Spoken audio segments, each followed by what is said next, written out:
నా పేరు నిమ్మగడ్డ రాము, పనితం post, Palnadu district. నేను 15 ఎకరాల మిరపతోట వేసా. నర్సరీ టైం నుంచే ర్యాడీ ఫామ్ వాడా. ఏరు వ్యవస్థ బాగా రావటానికి, సాగు మొక్కలు లేకుండా ఉండటానికి. ప్రధాన పొలంలోకి వచ్చినసరికే ర్యాడీ ఫామ్ డించింగ్ చేసి ఒక వేర్లు ముంచి నాటిచ్చాను. సాగు మొక్క తక్కువగా ఉంది.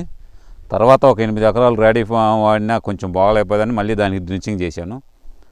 బాగా ఏరు వ్యవస్థ వచ్చి బాగా ఉంది. నేను తర్వాత వేవా వాడాను.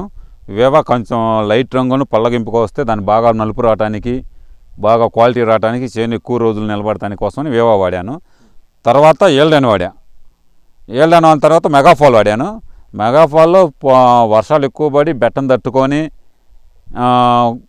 మనకి సాగు దిమ్ము వచ్చిన పొలాన్ని కానీ రెండింటిని ఆపిద్దని చెప్పి మెగాఫాల్ వాడా. మెగాఫాల్ అటు బెట్టని తట్టుకుంది, ఇటు నెమ్ముని తట్టుకుంది, కొంచెం క్వాలిటీ ఉంటుంది పొలం. అందువల్ల ప్రతి మందులో మూడోసారి కూడా మెగాఫాలే వాడా.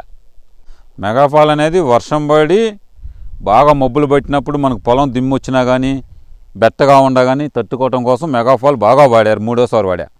మొక్క కూడా దిమ్ము ఉన్నప్పుడు దిమ్ముగా ఉంది వర్షం పడినప్పుడు, అప్పుడు మెగాఫాల్ వాడా, రికవరీ అయింది. మళ్ళీ ఇప్పుడు వర్షం పడుతుందని వాటర్ బెట్టకపోయేసరికి ఫుల్ బెట్టకు వచ్చింది. బెట్టను తట్టుకోవడానికి మెగాఫాల్ వాడా. మెగాఫాల్ బెట్టను తట్టుకొని చేను వడబడకుండా అట్లా అయిపోయింది. అందువల్ల నిన్న స్ప్రేయింగ్ కూడా బెట్టగా ఉందని మెగాఫాలు, పిత్తోర పురుగు మందు, ఫ్లేవరింగ్కి వచ్చినసరికి ఫ్యాంటాక్ వాడా.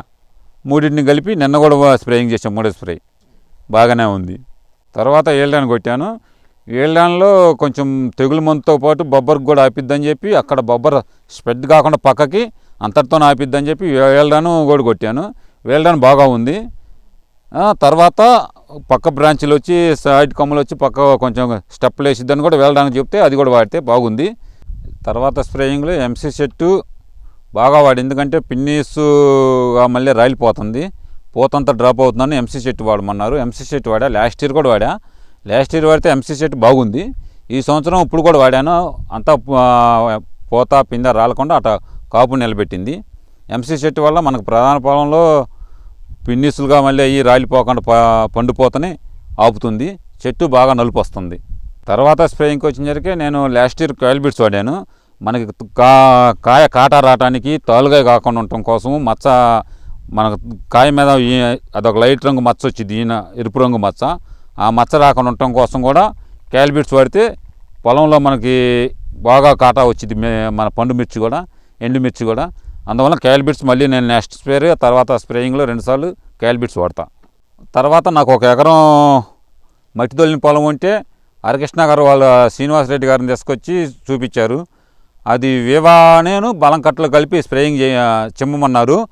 చిమ్మటం వల్ల కొత్త ఏరు పుట్టి తోట గ్రోతింగ్ వచ్చిద్దని, కింద నుంచి ఫుడ్ ఇచ్చినట్టు ఉంటుందని చెప్పి పైనుంచి వేవా కలిపి చిమ్మన్నారు.